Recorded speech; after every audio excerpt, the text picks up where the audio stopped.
Our guest today is a couple who have a combined 90 years of teaching Transcendental Meditation. Dr. Josephine became a TM teacher in March 1976. Dr. Poli on June 1978. Together, they have taught TM to a total of 10,000 people. They were both conferred a doctorate degree in the science of creative intelligence by the Maharishi European Research University in Seelisberg, Switzerland. For their teaching experience and for having attended advanced courses and international symposia on science of creative intelligence in 20 countries for the past 42 years. Dr. Poli was a former comptroller of 2 industrial companies. He finished master's in business management at the Ateneo School of Business as a Dean's Scholar. He is also a holder of a bachelor's degree in chemical engineering from UST, Magna Cum Laude, and a board top placer. His high school was at Salle Iligan. Dr. Josephine is a product of La Consolacion Bacolod from grade school and finishing AB in college. Major in speech and drama, cum laude. Hi, Drs. Poli and Josephine. Thank you guys for joining us. Hello. Hi. How did we meet po? Para at least malaman ng audience paano po tayo nagkita-kita. We met on a meditation course then. Josephine was working for someone who was teaching meditation. And she invited me to attend the course. So I did. That's where we met.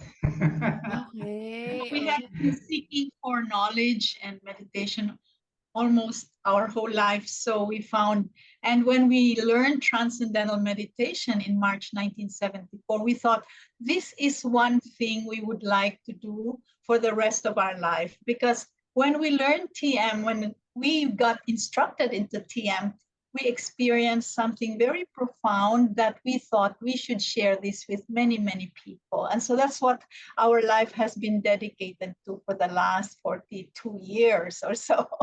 Wow. Yes. Para po sa mga audience natin, no, at least malaman lang din nila, ano po ang meditation? Maraming klaseng meditation kasi nga talagang halos lahat ng mga tao ngayon naghahanap ng meditation.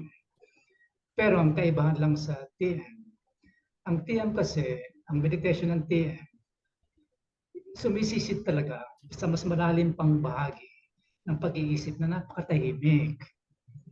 Kasi karamihan ng ibang meditation, halos masasabi natin, sa ibabaw lang. Pero meron din benefits yun. Kasi nga yung iba, nag-breathing, kasi napapansin nila, pag-focus sa breathing, parang matahimik sila. May iba naman nag-visualize, kunyari nasa sila sa nature, so they feel good. And iba naman nakikinig ng music na maganda, nare-relax sila. Maraming klaseng ganun, no? Kaya lang, ang kaibahan lang sa TM, hindi tayo nag-i-engage na ating senses. Ibig sabihin kasi, as long as senses natin, yung ating pandinig, yung ating mind, nag-imagine, active ang ating mind. Sa TM, ang ating purpose ng TM, pinapagpahinga ang isipan.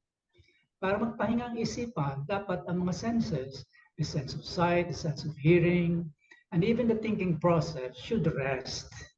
Yun ang kaibahan. Kaya lang, mahirap nga i-visualize o maintindihan paano natin papatigilin ang pag-iisip. Kasi talaga namang tuloy-tuloy ang dating ng mga thoughts, di ba? Yun ang aming tinuturo. How to let go of the intellect para makapagpahinga ang isipan. Kasi nangyayari, pag tayo nag-meditate ng TM, talagang makapagpahinga ang isipan, naaabot yung pinakatamimik na bahagi ng pag-iisip. Napakasarap, very relaxing. And yet, hindi naman tayo natutulog. Kasi nga nakita ng scientific research na pag tayo nagtitm, ang pahingang naaabot natin, mas malalim pa sa tulog. Na hindi naman tayo tulog. Hindi tayo under hypnosis. Alam natin nangyayari. Pero pag minesyo nila kung gaano kalalim, mas malalim pa sa tulog. Kaya nangyayari, pagkatapos mo mag-meditate, ang sarap ng pakiramdam mo. Parang ang bagong gising sa malalim na tulog. Kaya relax ka. Tapos, puno ka ng energy. Ang energy naman, hindi yung tinatawag na nervous energy na hindi ka na mapakali kasi may anxiety na. Hindi, kalmado lang. Kung kailangan mo talagang gumawa ng isang bagay na nandiyan may energy. Pero ang kaibahan lang, malinaw ang isip natin at tahimik ang ating kaisipan. Kasi alam naman natin, pag tahimik ating kaisipan, mas malinaw ang pag-iisip. Pero pag maraming dumadating sa isipan na kung ano-ano, hindi naman dapat dumating sa ating isipan, hindi malinaw ang pag-iisip natin. Kaya yun ang pinakamadaling masasabi natin kaibahan ng TM sa ibang klaseng meditation. At yung bang kalinawan ng pag-iisip at parang very stable ang emotion natin at meron kang parang inspiration at lakas para sundan yung gusto mong gawin. Kaya may ibang-iba talaga ang araw. Ang takbo ng araw. Ang aking version ng kaibahan ng TM sa ibang klaseng meditation. I think ang dami sa atin na nakikinig ngayon o nagpa-follow sa kay Christine na nag-try na tayo mag-go online sa lahat ng klaseng meditation na may mga paraan na sinasuggest sa atin na dapat itong gawin natin. Ang kaibahan ng TM, ito ata yung pinakamadali. Napaka-effortless ng TM. Walang effort. Na parang isipin, paano isang bagay maging walang effort? Kasi ang TM natural. Parang ginagamit lang natin sa TM ang natural tendency ng isipan natin na hahanapin sa ating pinakamatahimik na parte ng ating kamalayan, yung katahimikan, yung kasiyahan, yung lakas. Kasi lahat-lahat ng hinahanap ng isipan, andyan sa kalooban natin. The only thing is, parang paano tayo makaabot sa kalooban natin? Usually, we try many methods, even settling the mind through different kinds of music or techniques. Pero ang hirap kasi parang walang inaabot, kundi parang kung sa mga dagat pa, gusto mong sumisid pero parang hindi ka makadive kasi naano ka sa alon, parang tinatangay ka ng alon ng isipan na hindi makasisid.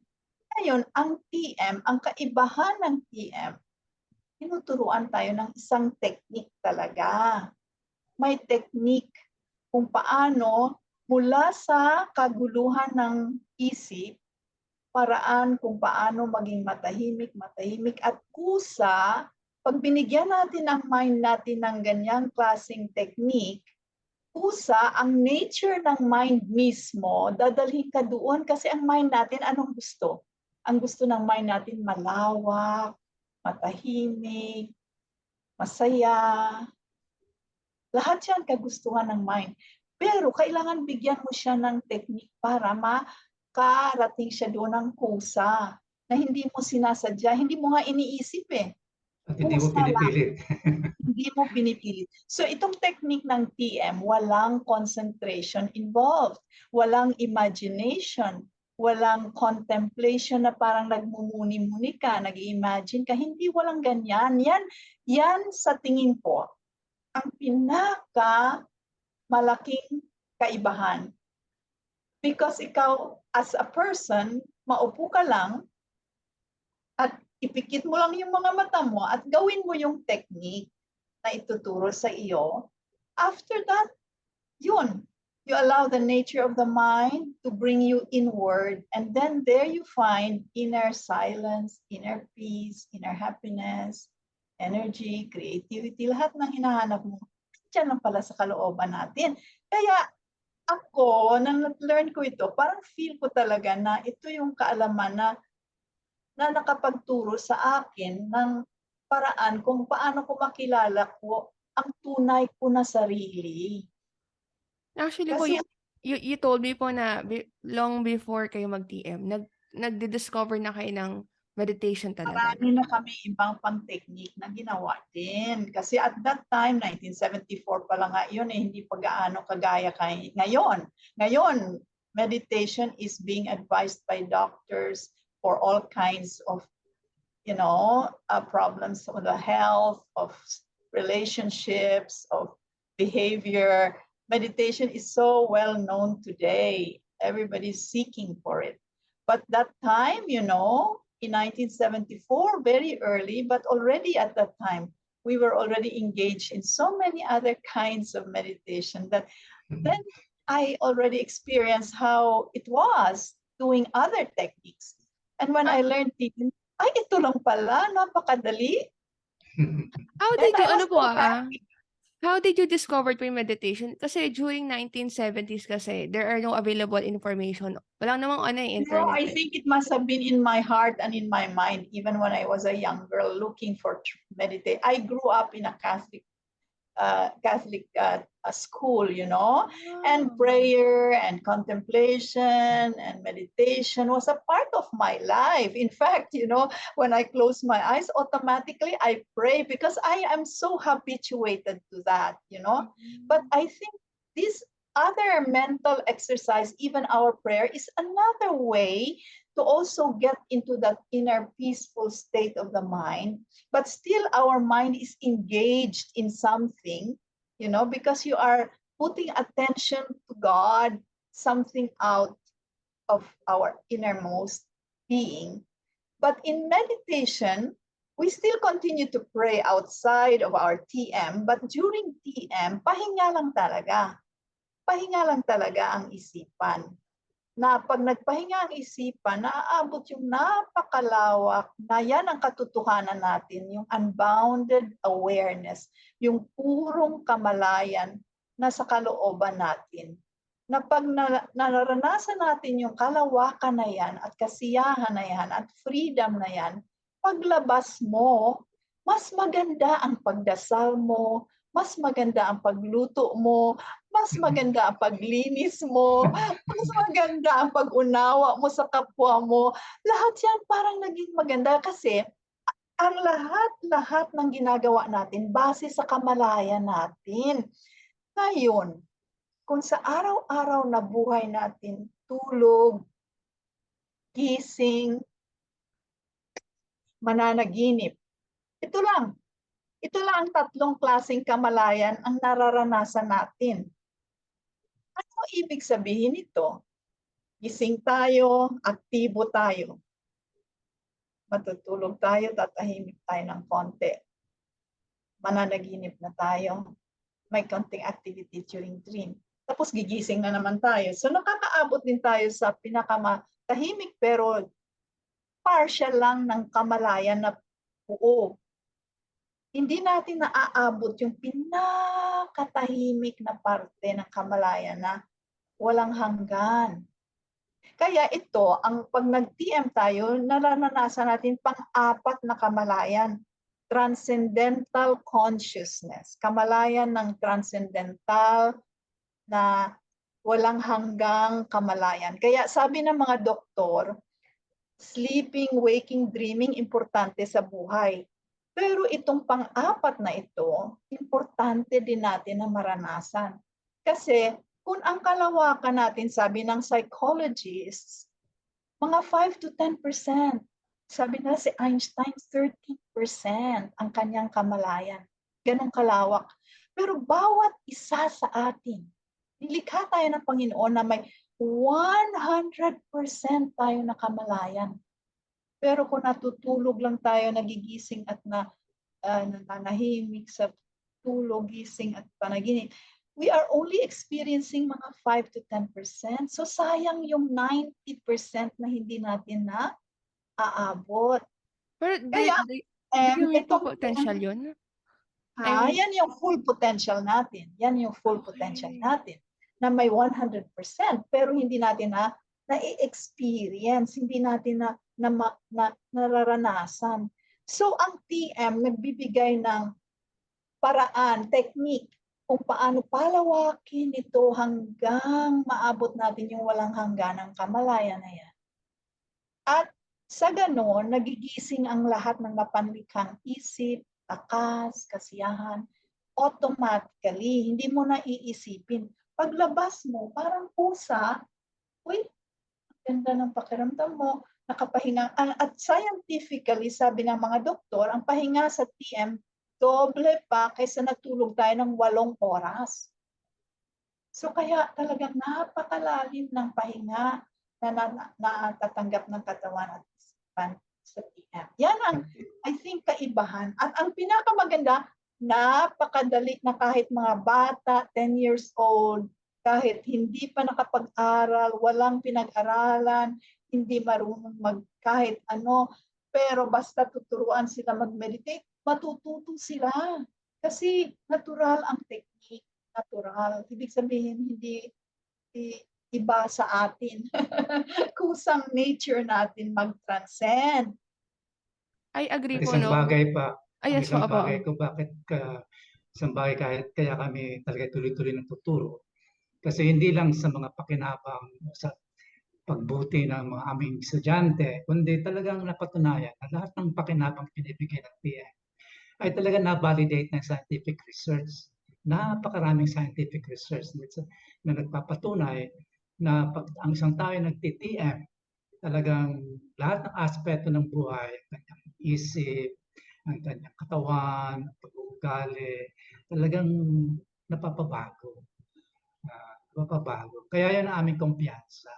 Na pag nagturo kami, basta lang gawin ng aming estudyante araw-araw, talagang makikita niya ang pagkakaiba ng takbo ng buhay. Nade-develop yung tinatawag ko kanina na full potential, yung buong potential ng buhay mo, naaabot mo talaga. Ganun. Actually po, Pero, no? Yes po. yeah, it's okay, go ahead.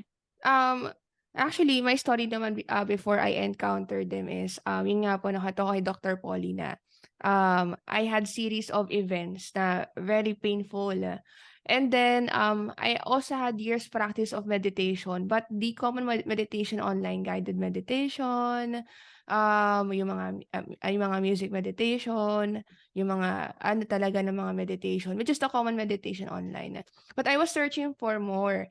And then I read books, authors recommending TM, opera recommending TM, even sa podcast, sa mga pinapakinggan kong mga influential podcasters, they also recommend TM.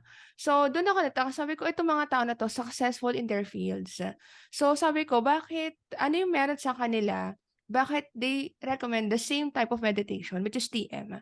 So, I searched here online.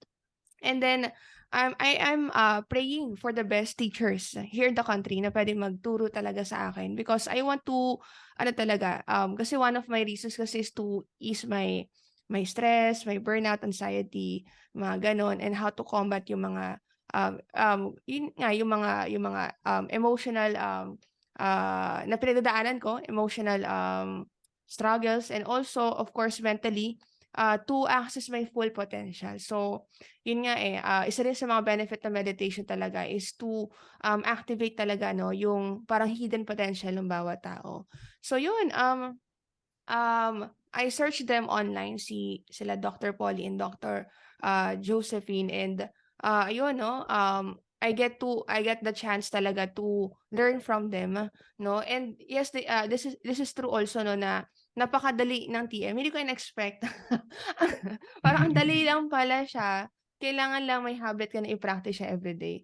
And then, ang daming changes na nangyari sa akin. Afterwards, na pre-practice ko yun, mas nag-lighten yung mood ko una-una sa lahat. Basta doon ka na narinig yung katahimikan, yung peace. Kasi, natutulog ako pero kahit mahaba tulog ko, parang hindi ako nakapahinga. Yun yung problem ko. Madali ako pag nagkaroon ng problema, parang hindi ko alam paano solusyonan.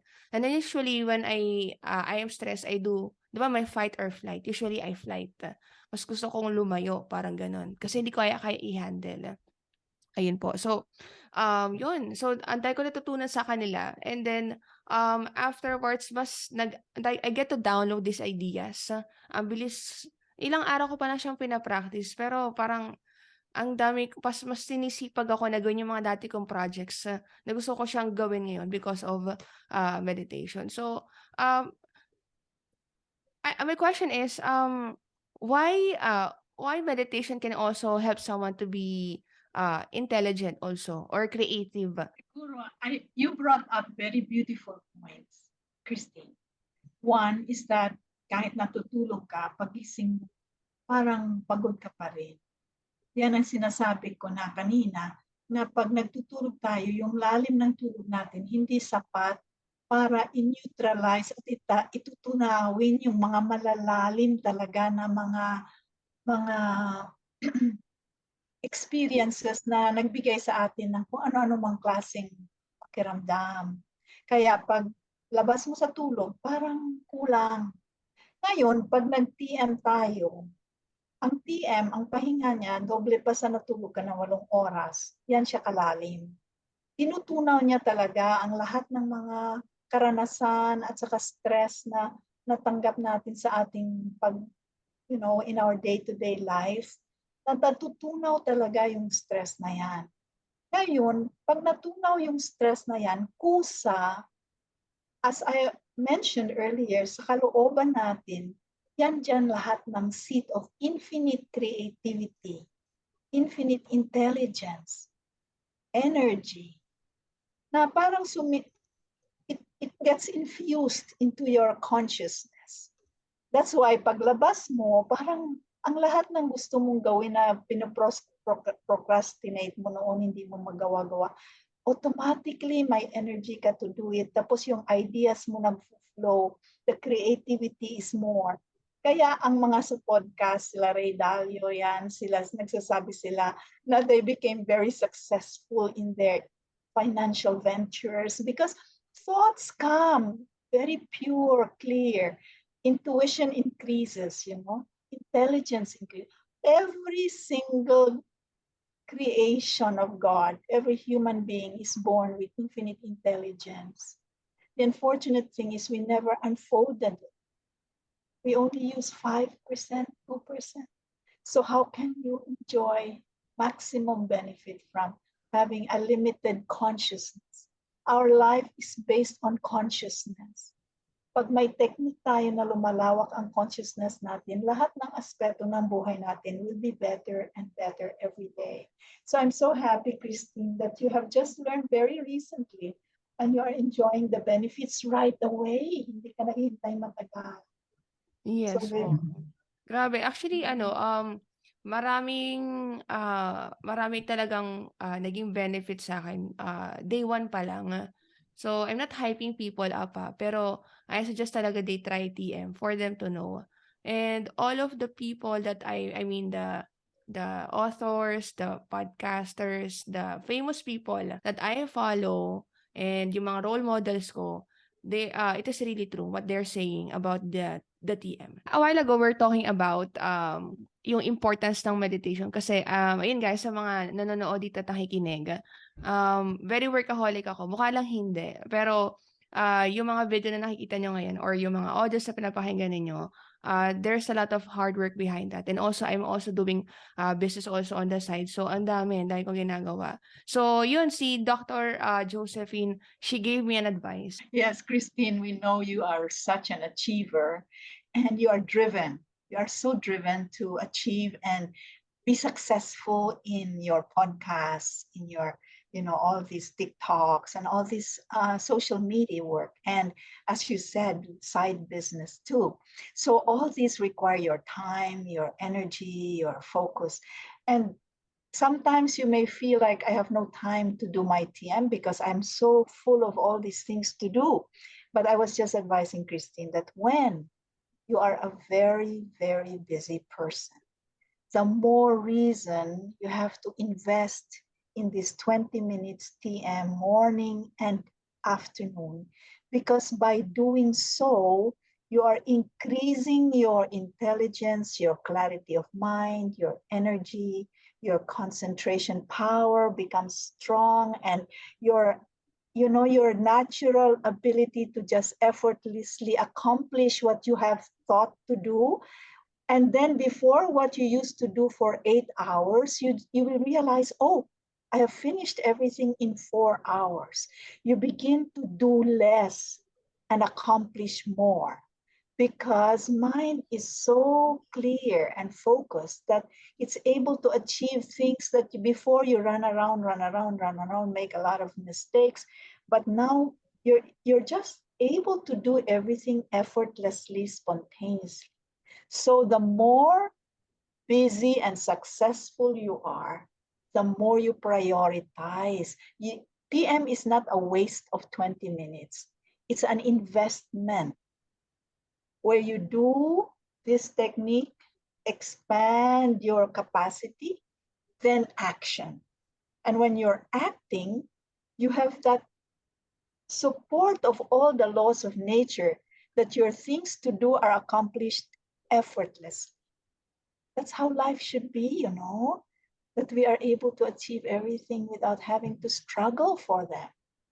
Yes, I Yung, agree yung po. sinasabi namin support nature, yung bang pag may naisip kang idea, ikaw na rin magtataka. Dumadating na lang sa iyo yung kailangan mo. Hindi mo kailangan hanapin pa.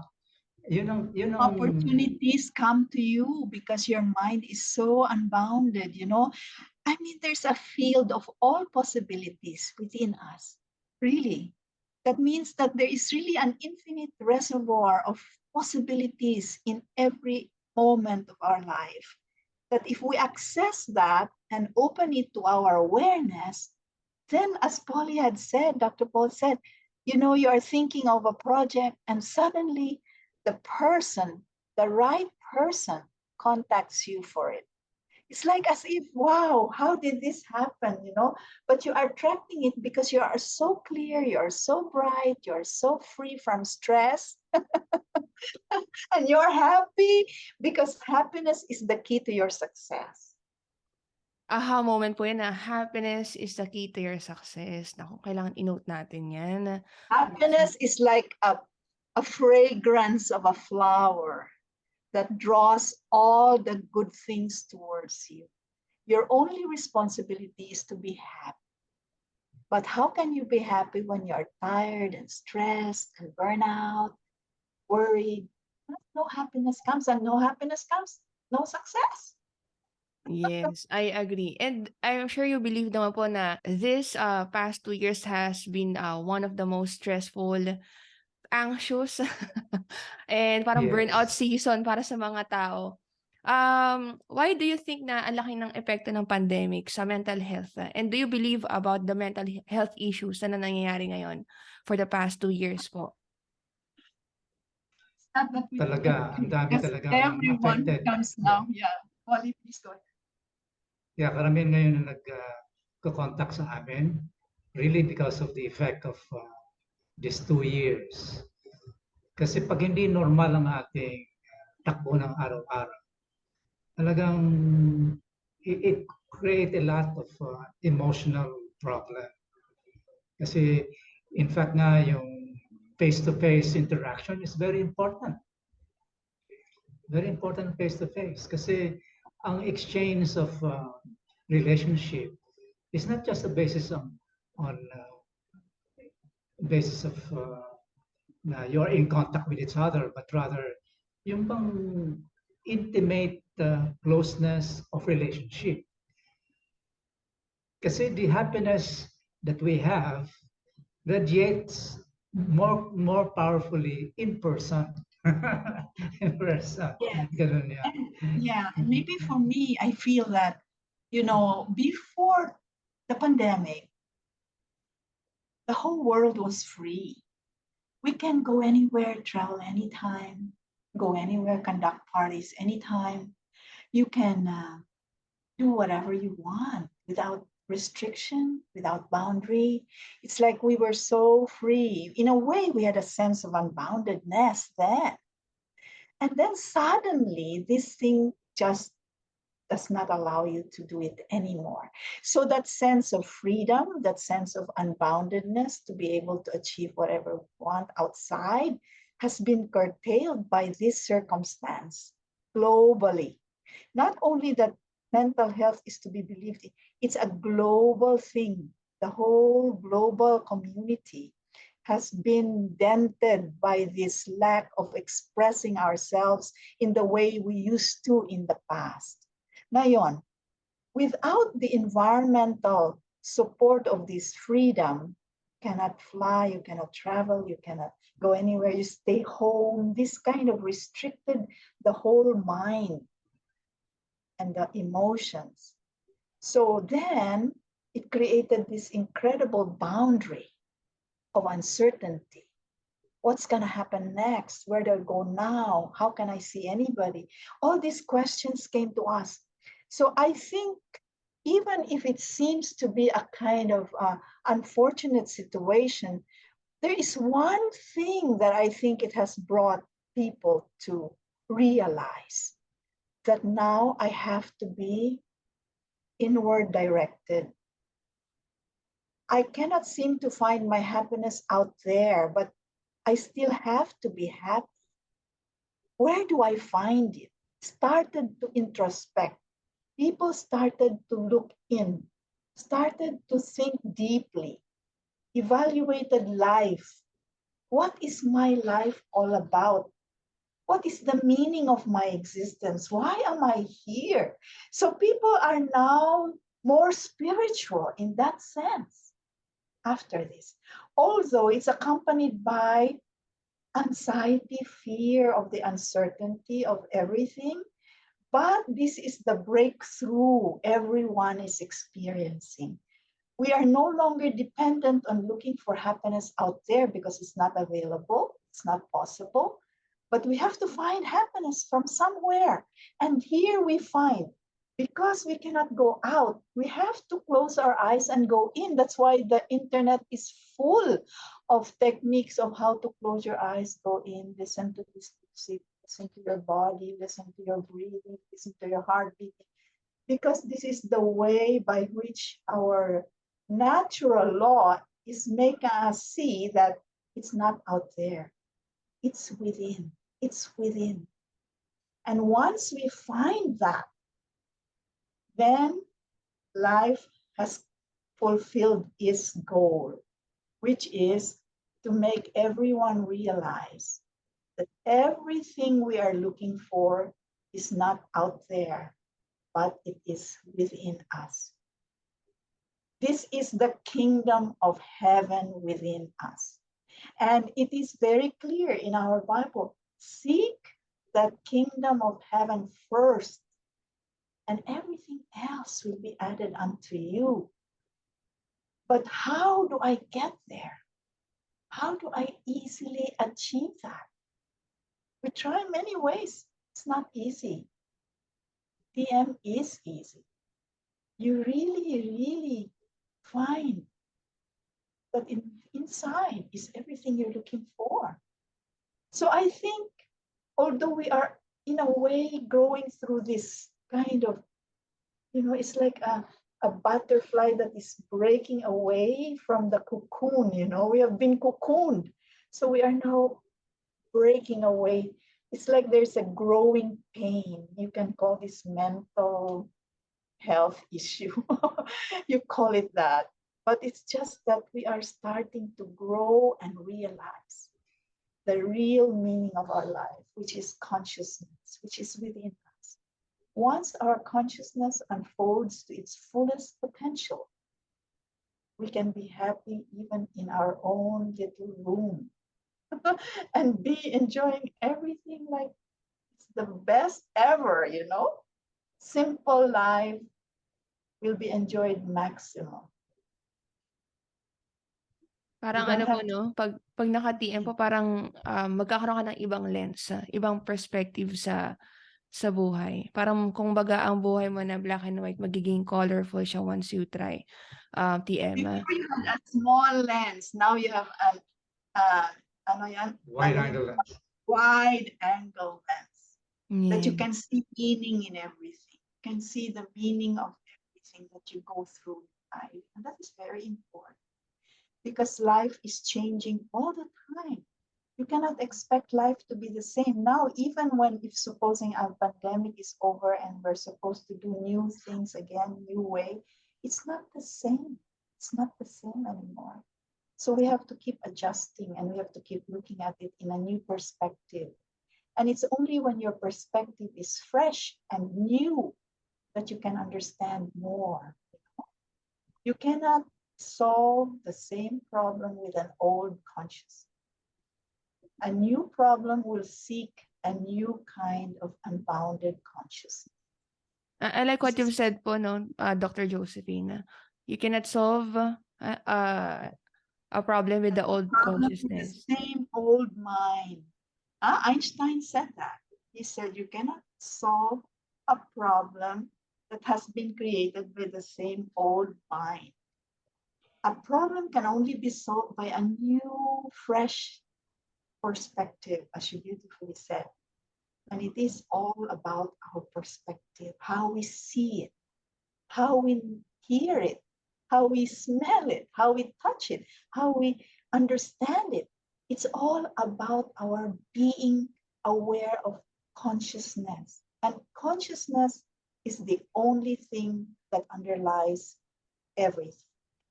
Dr. Josephine, I asked you a question kasi I encounter people na they become successful but they self-sabotage, self-destruct eventually because yung consciousness nila is hindi nila kaya yung parang yung outward na success pero yung inward nila parang ubos, they're drained. Can you explain me the importance po, and also Dr. Poli, no, yung importance ng consciousness, yung sinabi niyo sa akin about the resemblance of it sa flower po? Kasi nga yung sinabi ni Josephine kanina, happiness is the key to success. But actually, it's not success that brings happiness. Like kaya yung sinasabi mo, maraming tao dyan, ang dami nilang talaga material success, pero hindi sila happy. Kasi ang happiness talaga, ang true happiness is from within. And when you are happy within, whatever you achieve, you enjoy. Yun ang kagandahan. When you're happy, every little things that come to you, talagang nalalasap mo kanyan, ang happiness niyan, yung enjoyment mo, no whatever comes to you, because you're happy inside. That's a requirement. That's a very fundamental thing. When you're happy inside, everything around you is a source of happiness.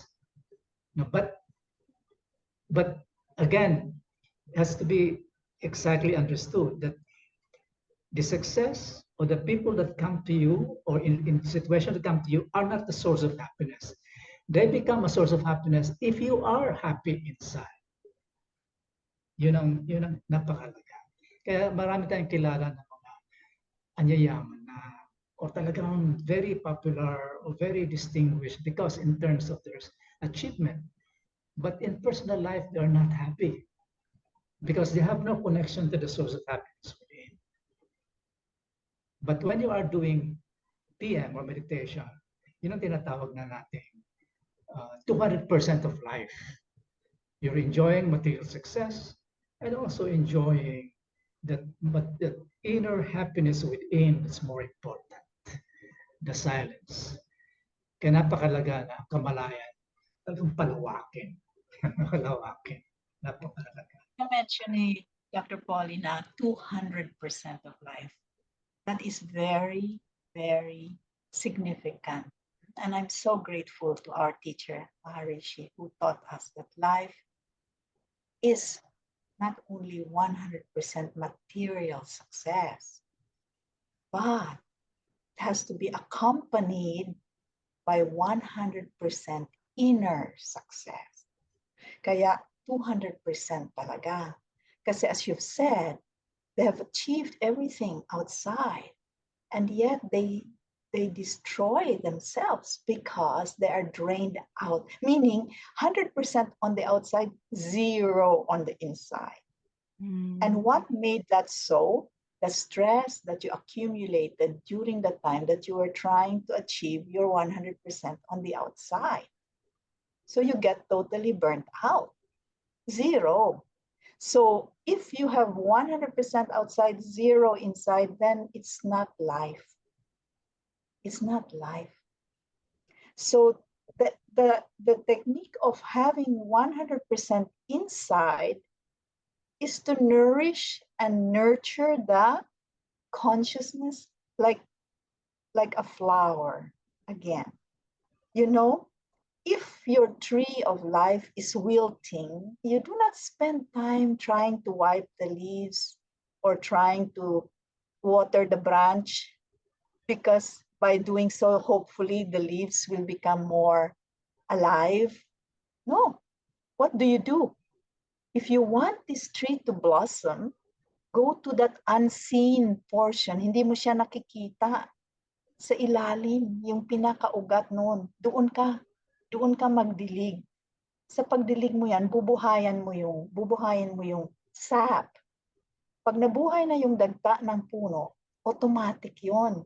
So parang tayo, habang tayo ay nag-attend ng lahat ng 100% sa labas natin na success, para tayong trying to make the tree grow there. But hindi natin inalagaan yung pinakabase nitong tree na ito na hindi nakikita. Yung kamalayan na hindi nakikita.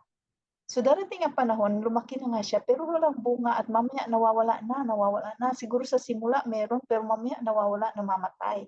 Kasi hindi siya konektado doon sa pinanggagalingan ng buhay. Oo. Yung wala siyang connection sa ugat ng kanyang pinanggagalingan ng buhay na talagang tuloy-tuloy ang tagumpay. Parang ganyan. So, very vital in the life of every person to really be connected with the source of that infinite amount of happiness, which is within. And then you don't even think, I have to be happy or I have to be happy. It's just naturally growing day by day. You will just find that even yung ginisang munggo na kinakain ko, bakit ang saya-saya ko nito? Ang sarap-sarap, parang tuwa ako. Yung ganun ba, yung happiness mo nung gagaling sa mga simpleng bagay, hindi mo kailangan na i-achieve yung lahat na yan para maging masaya ka. At saka isang bagay pa na napaka-importante, bakit, for example, nagsabi ka sa sarili mo, pag na-achieve kong 2 million ko na goal, I'll be very, very happy.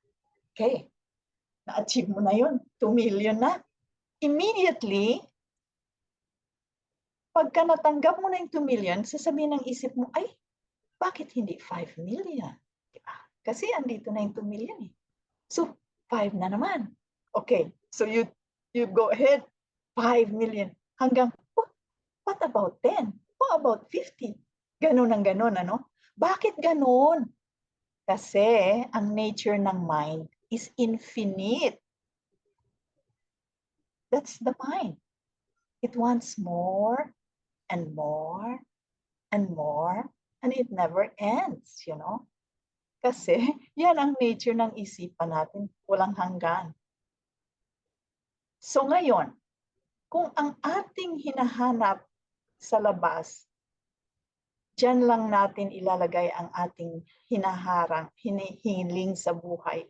Pag natanggap mong 10, ay 50 naman, ay 100 naman, ganun ano? So walang katapusan, napapagod ka na. Mapapagod ka na, mababurnout ka na sa kaka-achieve ng gusto ng isipan mo. Kasi infinite siya eh. Paano mo siya masatisfy? Hindi, walang kasatisfaction sa labas.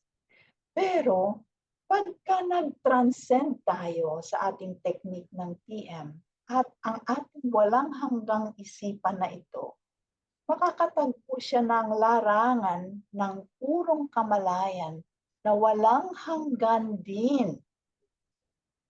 Then this infinite mind is 100% fully satisfied with that infinite value of life within.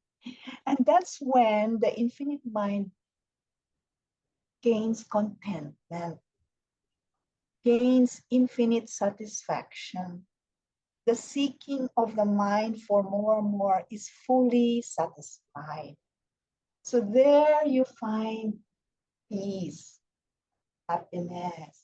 And when this grows in you day by day, 100% or more, whatever you achieve on the outside is enjoyed million times more. Because inside, you're already full. So kung mayroon ka ngayon, isabi mo, ng primero, bibili na ako ng 1 million car. Ngayon, bibili na ako ng 5 million car. Yung, kung ano man yung gusto mo, matutupad mo na kasi ang galing-galing mo na, di ba? Naging successful ka na, energetic ka, creative ka. But then, itong kahit ano kamahal yung car mo, kung inside empty ka, baliwala yun.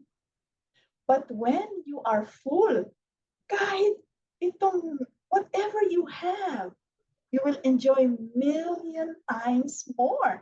And that's when you will never destroy yourself in your success. That's why Maharishi says, success without stress. You know? So that's how we should learn life. And I'm so happy, Christine, you are still very young. You're in the beginning years of your life and you're in the beginning years of your career. So while you are building up your 100% outside, build up your 100% inside. Sabay sila, growing day by day. Then you will get the best of the best in whatever you want to achieve, you can achieve, because that's how it should be. It's a life of all possibilities.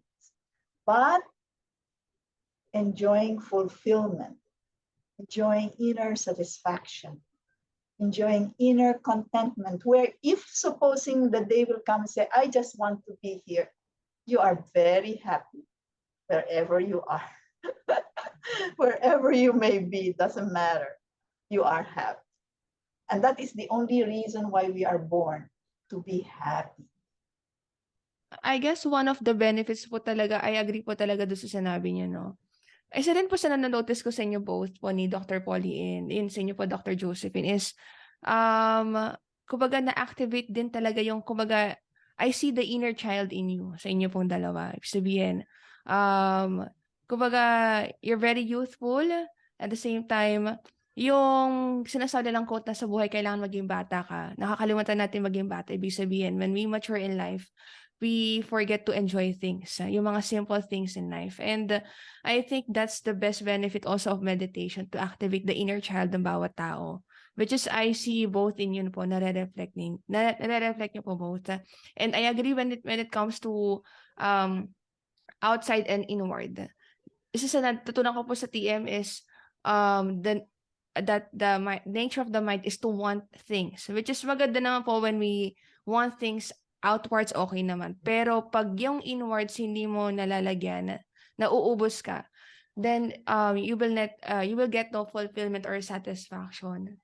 And thank you, Dr. Josephine, for that advice that kailangan talaga sabay while achieving in life outside, dapat inside you have the inner fulfillment and satisfaction, which is kailangan ng bawat tao. Kasi if both magkakaroon ka, diba, happiness and also success, happiness within and also success, then the world will also be a better place. Success in marami kasing definition of success to every person. Pero kung ano yung success na magustuhan nila and also inward success na gusto nila through meditation, then again, the world will be a better place. But ano po kaya yung mga biggest misconceptions about meditation? Kasi iba kasi they tell about meditation na, ay, hindi naman ano yan, tinuturo sa Bible, yan yung mga religion. Di ba religion kasi tayo tapos meditation. So, some people are against meditation because it is not, sa ibang mga religion, they don't parang recognize. So, ano po ba ang meditation? Ano ba yung biggest misconception sa meditation? And anong kaibahan niya sa religion? Sige po, si Dr. Poli. Ang isang bagay kasi na alam natin, na kinagisnan natin na pagkaintindi ng ating relationship sa Diyos at sa ating sarili, ay sinasabi sa atin ng Diyos na nasa lahat ng, ang Diyos nasa labas. No? Kaya dapat pag tayo na magpipray, titingala tayo kasi ang Diyos nasa heaven. Totoo naman yun. Pero sinabihan din tayo na ang Diyos is everywhere. But in fact, the God is within us, nasa atin. In fact, lahat ng religion nagsasabi na talaga ang Diyos, the divine, is inside. Sa iba-ibang religion, may mga passages like, be still and know that I am God. So how can you know God when your mind is not peaceful, not quiet? Sa ating, kasi Catholic kami, sa aming Catholic religion, yun ang sinasabi, seek ye first the kingdom within and its righteousness and everything will be added to you. At nung tinanong si Jesus Christ, where is this, my Lord? It's within. Within talaga. So, in fact, heaven is within. But you can bring it out from within. you can enjoy heaven from without. Bring it out. In other words, ang problema lang, ang TM, ang common misunderstanding sa TM is that ito yung religion. No? Pero ang TM hindi religion, isang technique lang na pinufulfill ang goal of every religion. Because what is the goal of every religion? To connect ourselves, to connect every man to God. And the best way to connect God to God is to go within. Kaya marami kami naturuan ng mga religious people na talagang pag naturuan sila, pag nagme-meditate na, ang unang-una nasasabi nila, wow, ang galing. Kasi yung katahimikan na naranasan namin during the practice of TM, parang nafe-feel namin ang presence ng God. Kaya tuwan-tuwa sila. And maraming ganun. Mga priests, some ministers, some nuns, mga ganun. Yan ang aming, kaya kami natutuwa. Kasi naiintindihan nila na walang kontra ang pag-practice ng TM to any religion. Marami nga kaming mga testimonials, mga rabbis, mga iba-ibang religion nagsasabi nila na this is the way we can connect. Kasi actually isa naman ng Diyos, iba-iba lang ang pangalan natin sa kanila. But isa lang. So that's what we do in TM. We connect to the Creator. Tsaka ang Creator naman is infinite. Infinite ang Creator. God is infinite. With infinite mercy and love. At kaya lang, dahil infinite, creation is infinitely diverse. Therefore, the way to God, the way to be with the Creator is also infinite variety. Kaya iba-iba rin. Kaya daming religion because of the infinite diversity of the nature of life. But still, it's the same goal, is to connect within in order to achieve the goal of to be happy in life. Yes, sa tingin ko, ang TM is not a religion. It's a technique of how to make you a better person. And it's like, like in a garden, maybe a rose, yellow bell, violet, each one of them are different from one another. They believe rose is a rose, it should be red, it should have a thorn, and the yellow bell, it should be yellow, and the violet is violet and blue, But when you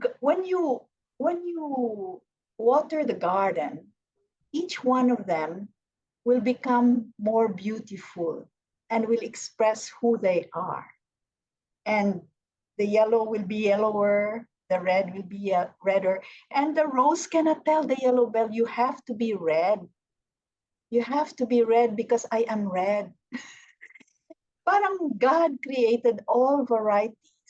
But there is one underlying thing, the sap that is there underneath, that when you water it, they become who they are and they will express their culture, their beliefs, their traditions even more and more. So you become better, whatever you are. You know, so if you were Catholic, when you connect with your pure consciousness and that pure consciousness unfolds fully, then you really live the teaching of Christ as Christ wants us to be.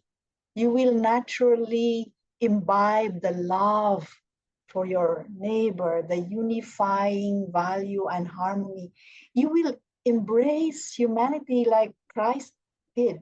If you were a Buddhist, you will become a great Buddhist as well, because like a yellow bell will become a yellower. You know? So meaning it's not a religion, but it will bring fulfillment to every aspect of religion. It will bring the realization, because all realization of whatever we believe in depends on our consciousness.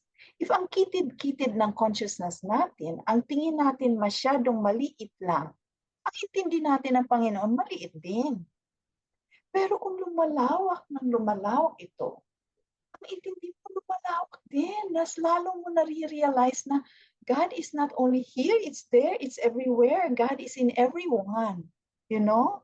That's why great people, like of course our Pope is one, who says we should all unite, even in our differences, because he sees so much of this wonder of God's creation, you know? And that can be realized if consciousness grows day by day. Even if TM is not a religion, it will fulfill. Kaya meron kami isang Buddhist madre, Buddhist siya, madre siya, pero naging TM teacher siya, kahit na nagbo-Buddhist pa rin siya na meditation. Kasi na-realize niya, it realized all what Buddha wanted.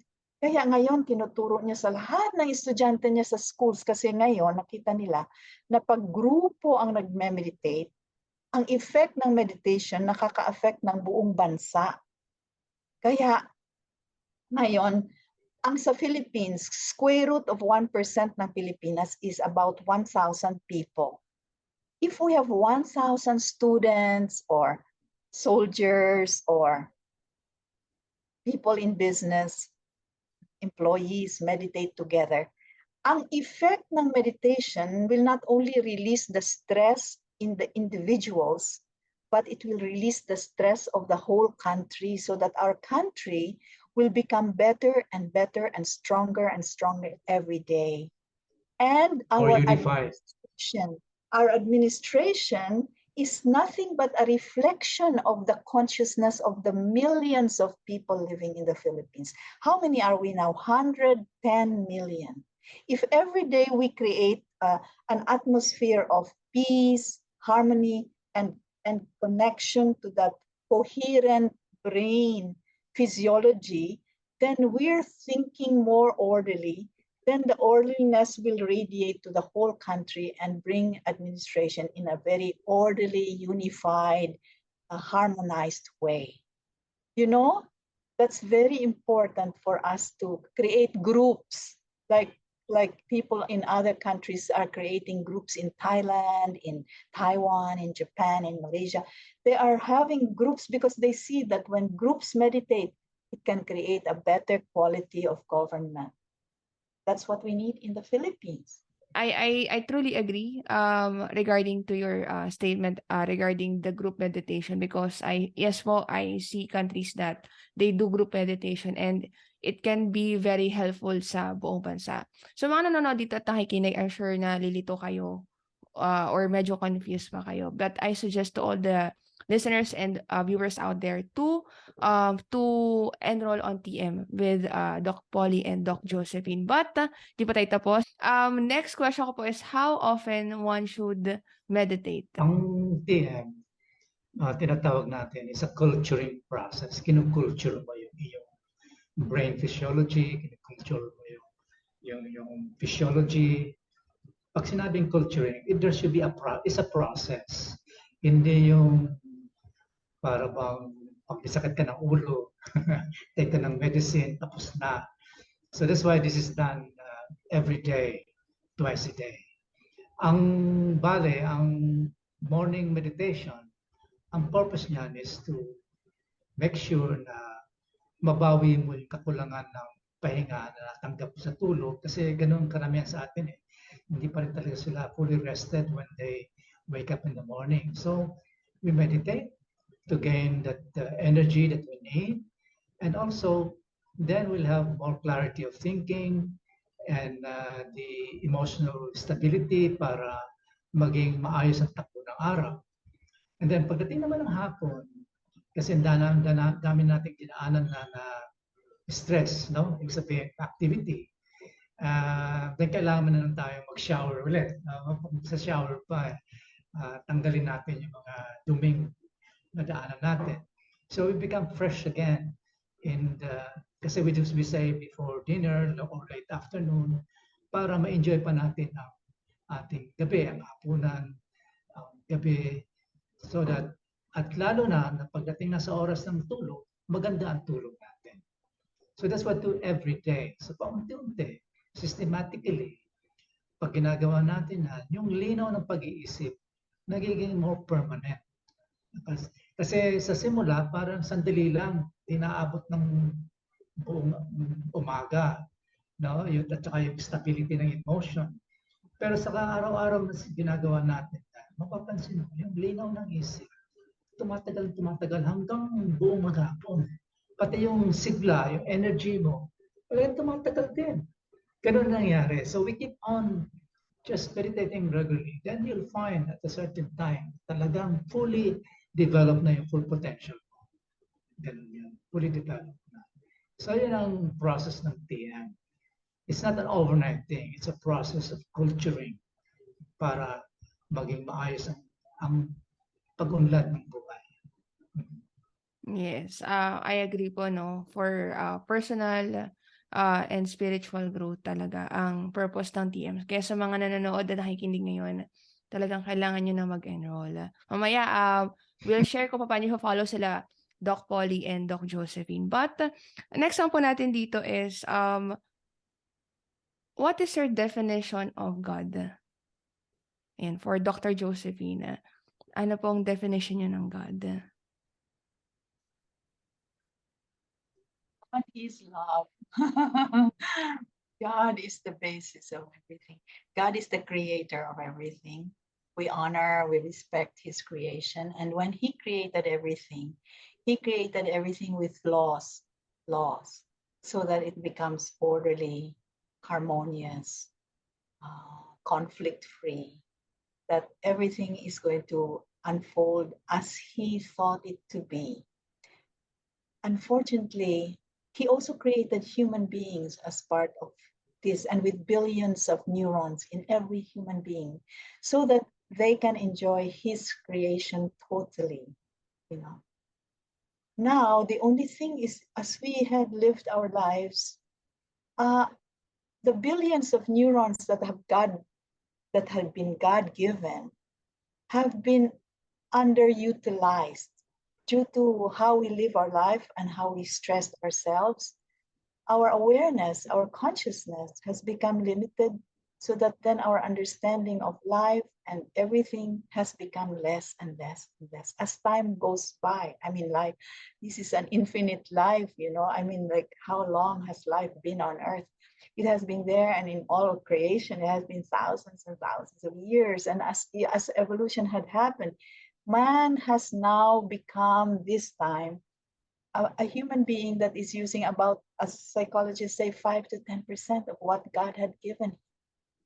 So therefore, I feel that when we do our meditation, TM, and we unfold this God-given gift of 100 billion neurons, and then begin to make them orderly and utilize them fully, we are realizing God's creation, God's will.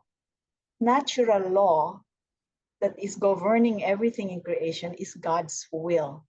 And if our consciousness is very small and limited, spontaneously we violate a lot of natural law. That's why we fall sick.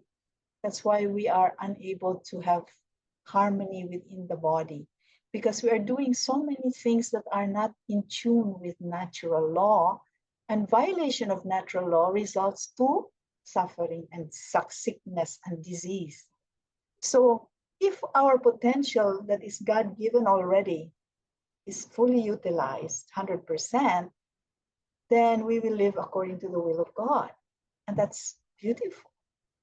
So I think we will realize God even more if we realize who we are more. Where can I search po yung laws? Parang laws of the universe po ata yan, no? Laws of nature. Laws of Nature. Okay. Yes, and the thing about Christine is that you cannot read the laws of nature. There are millions, billions of laws of nature, and you cannot know which law am I supposed to do and which law am I violating when I do this law. It's innumerable. It's uncountable. Every inch of creation is governed by a law of nature. So therefore, how to act in tune with the laws of nature can never be done on an intellectual level. You cannot read them. They are just innumerable, too many to understand. But the only way we can live in tune with nature is to become one with the home of all the laws of nature, which is within our deepest level of consciousness. Nandyan siya sa ating purong kamalayan. Ang lahat ng bahay ng lahat ng batas ng kalikasan. Nasa kalooban natin. That's the only way na pag nag-transcend tayo, pag naglampas tayo ng ating pag naranasan natin yung ating purong kamalayan, we become one with the home of all the laws of nature. So automatic yon na ang mga batas ng kalikasan will become more and more imbibed in our awareness, na parang kusa ang ginagawa natin tama. Kusa ang ginagawa natin, iniisip natin tama. Kusa ang ating sinasabi tama. Parang natural law will spontaneously be the basis of thought and action. And when we do that, our action becomes achieving more and fulfilling more, and success naturally follows. So that's why it's very important na mag-transcend tayo, kasi nandyan yung lahat ng batas ng kalikasan sa kalooban natin. Wow. Moment ko. Ano? Yan. Gusto ko lang mapakinggan eh. Nakikinig ko talaga ako. Ang ganda po na sinabi ninyo. I wish that all people could listen to this, no, yung conversation natin dito sa podcast mo. But, Doc Poli, what is your definition naman ng karma? Yung karma, kasi ganito yan.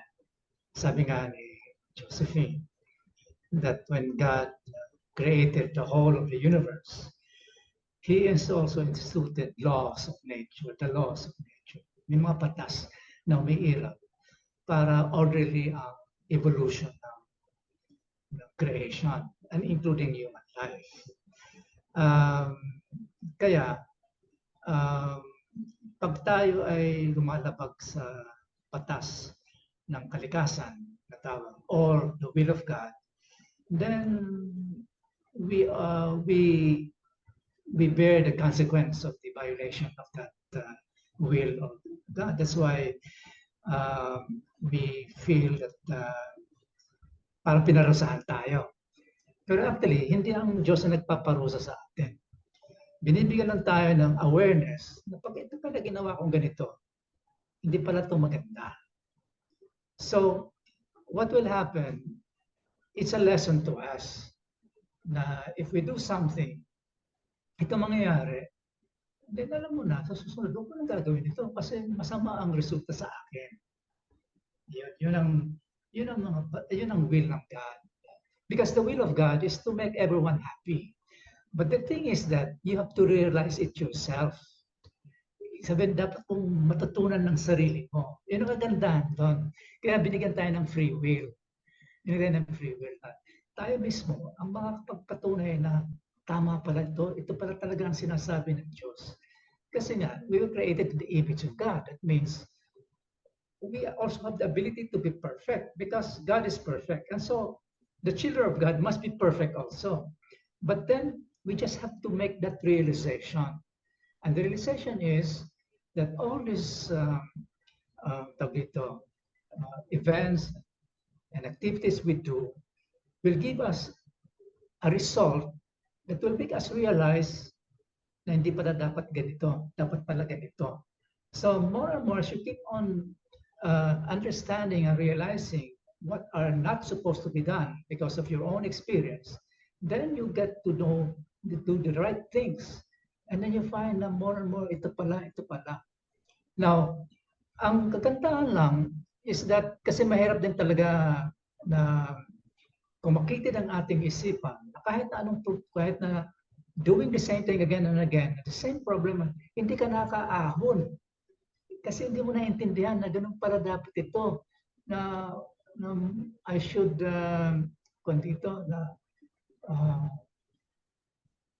gawin kong parang inspirasyon ito para maging mas maayos ang takbo ng buhay ko. Ang ginagawa pa natin, sa karamihan sa atin, sinisisi pa natin ng Diyos. Bakit ako pinapahirapan? Bakit ganito? Pero kaya nga, kailangan din for us to understand that everything actually is for our own good. Kailan palawakin natin isipan. Kasi only when the mind is expanded, ang conscious natin mas tumataas na ang antas ng kamalayan, na saan natin naiintindihan na tama ito. Itong dapat kong gagawin. Iiwasan ko na yan. Kaya sabay yun, napakalaga talaga na para ma-fulfill ang intention ng Diyos para sa atin, na ma-realize natin ang greatness ng Diyos, na lahat ng bagay na ginawa ng Diyos ay tama, perfect. Kailangan din talaga palawakin natin isipan at abutin yung walang hanggang talino para maintindihan natin lahat na ganun pala. Kaya nga sabi nga ng isang famous teacher na pag hindi mo na-enjoy ang creation, paano mo masasabing mahal mo ang Diyos? No? Para lang sa ating relationship with people around us. Kung hindi mo na i-enjoy yung pagkatao ng isang kaibigan, no, ang dami pala ng kabutihan, paano masasabing mahal mo siya? Intellectual lang yon. Nasabi mo, dapat mahal ko lahat ng tao, masasabi ng Diyos, mahalin lahat.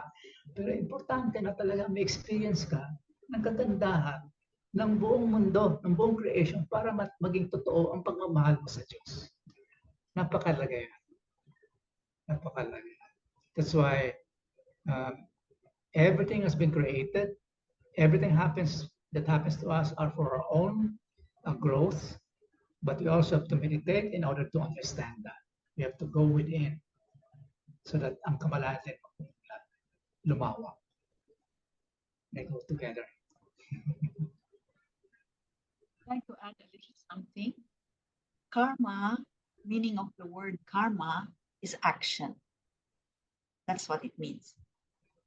So action could either be good or not, right? So it's like every time we act, it's a karma. Every action we make is a karma. Wow.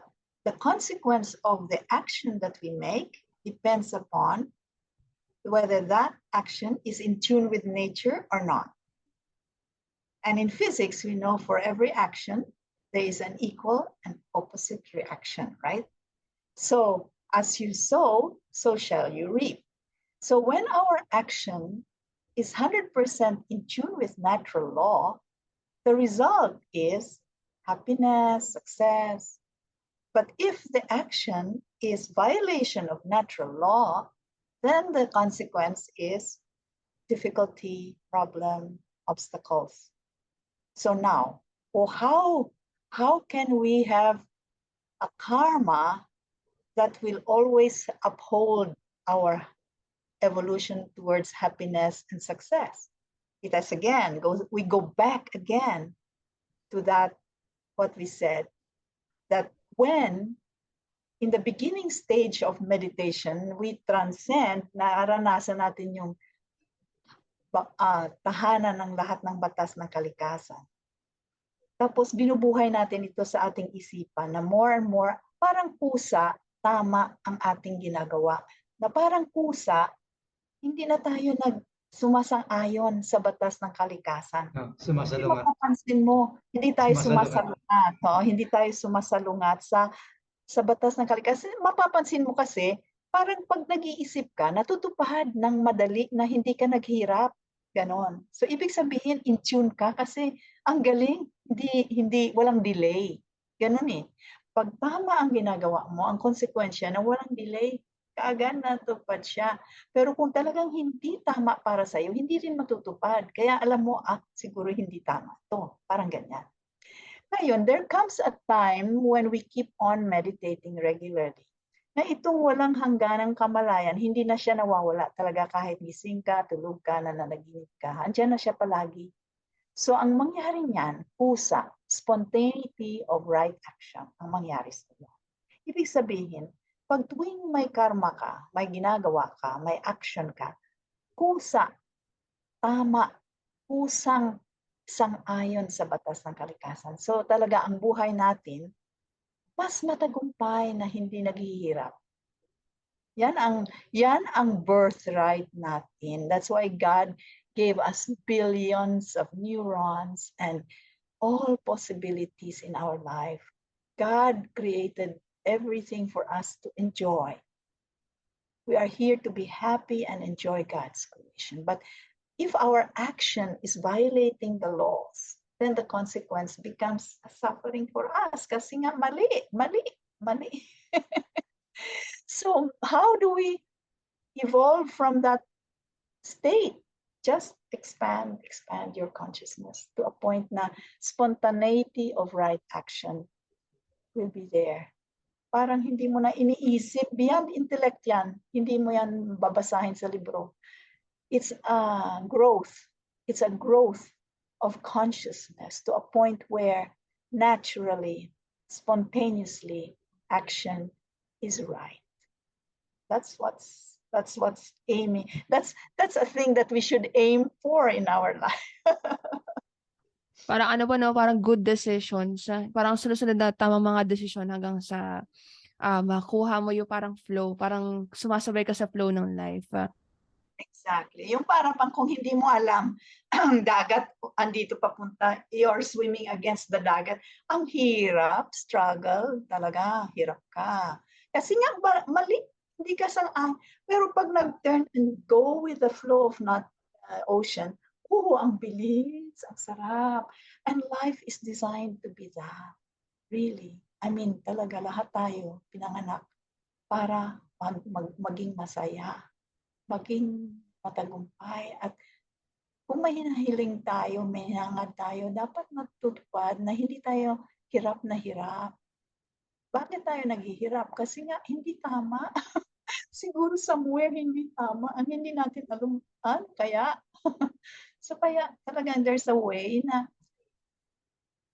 talagang hindi ibig sabihin na ang buhay maging bed of roses. No, it still continues to be what it is, and what's designed for every one of us. Each one of us has a life na designed for each one. And we have to handle it. We have to go through it. We have to have life's experiences so that we learn from them. And we evolve to become more and more enlightened, All these experiences, even seemingly not good experiences in our life, hindi ibig sabihin wala nang mangyayari na hindi ka na talagang magkakaroon ng down and out and out. Hindi, nangyayari pa rin.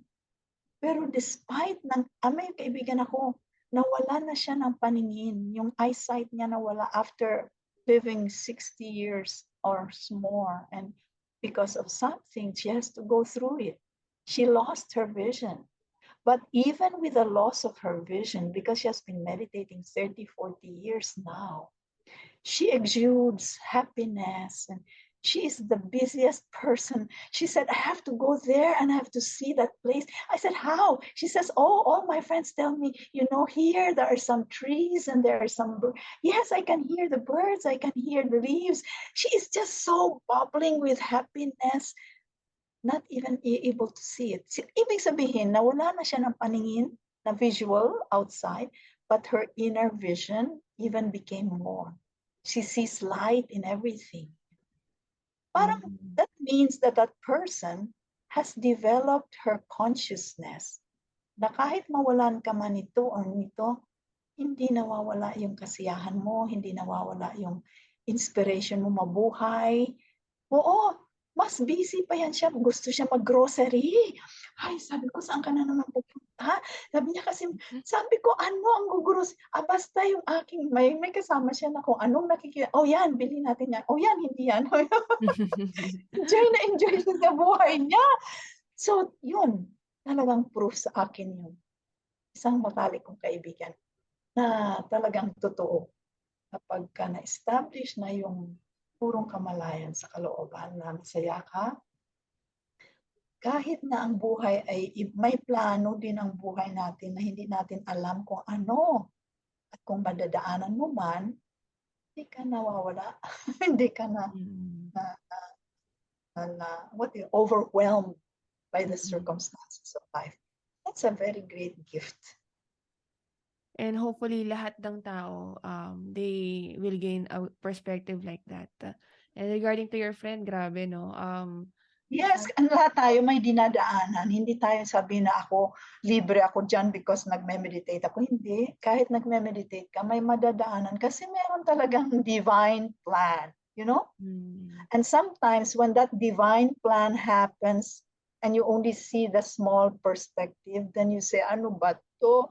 Pero when you see the bigger plan, then you know, this is part of what I have to go through so that I gain that total enlightenment.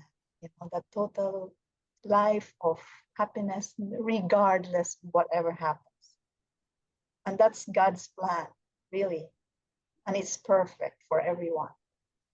Hopefully, no, lahat marinig nila yan, no? Kasi Dr. Poli also said na everything happens talaga for our own good and for us to evolve. And yun nga po, no, Doc Josephine, you told us na lahat kumbaga merong divine plan, merong naka-design para sa atin, and one of us, and we cannot compare. We cannot say nga, bakit ang buhay niya, ang saya-saya niya, wala siyang sakit, ang yaman-yaman pa, nagta-travel everywhere. Bakit ganun? Bakit ako ganito? Hindi ganyan. Never. We can't compare because each one of us has a plan. And that is for us to enjoy and unfold. And whatever it may be, it's the best. It's the best for me. Not for anybody else, Kasi in so this I mean, in this era po kasi most of the youth, especially when because of the social media, they tend to compare their life to other youth as well. Bakit siya may ganyan, ako wala. Diba? So itold nga na kailangan nga na lahat ay may naka-design para sa atin na life plan. Never compare. Yeah. Yes. To be happy, you don't compare your life with anybody else. Yes, I agree. But what is the difference po of spirituality and religion? Beautiful question. Very good question. Spirituality means wholeness. To be spiritual means to be whole, to be complete, to be 100% inner, 100% outer, to have both relative values of life that are ever changing, and to have the absolute level of life which is never, ever changing. There is within us an infinite value of life that never, ever changes.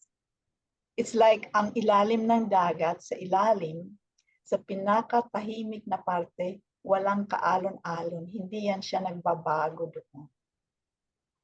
Sa taas, sa surface, bago-bago, maliit ang alon, malaki ang alon, may bagyo, may hurricane, may kung ano-ano nangyayari. Pero dito sa pinakailalim ng dagat, walang pagbabago. Ang buhay to be spiritual has to have 200% inner, outer. That's why you can say a person is very spiritual pag may realization siya ng kanyang inner wholeness. And then, of course, enjoy also the outer wholeness. So that is spirituality. Isang Now, bagay pa ng religion is spirituality, yung kanya, yung sense of unity and harmony with everyone. Para everything. bang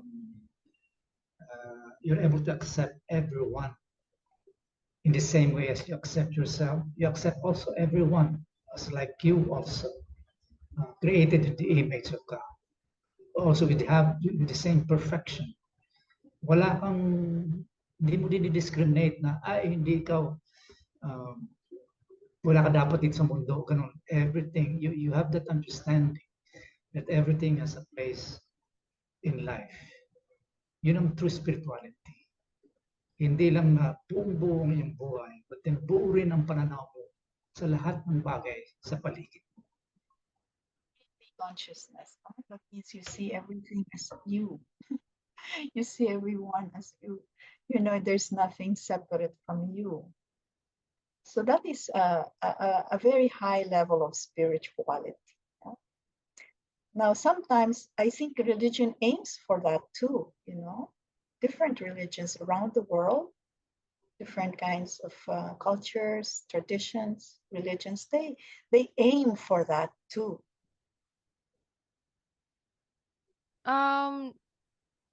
Next one po natin dito is, what is your definition of soul?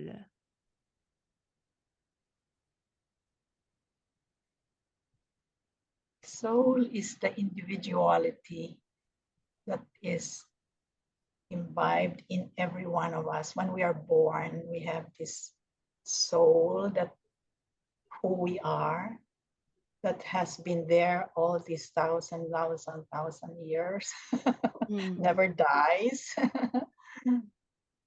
And it is like our individual identity that makes us who we are in the midst of the totality of everything. You know, otherwise wala kang ID.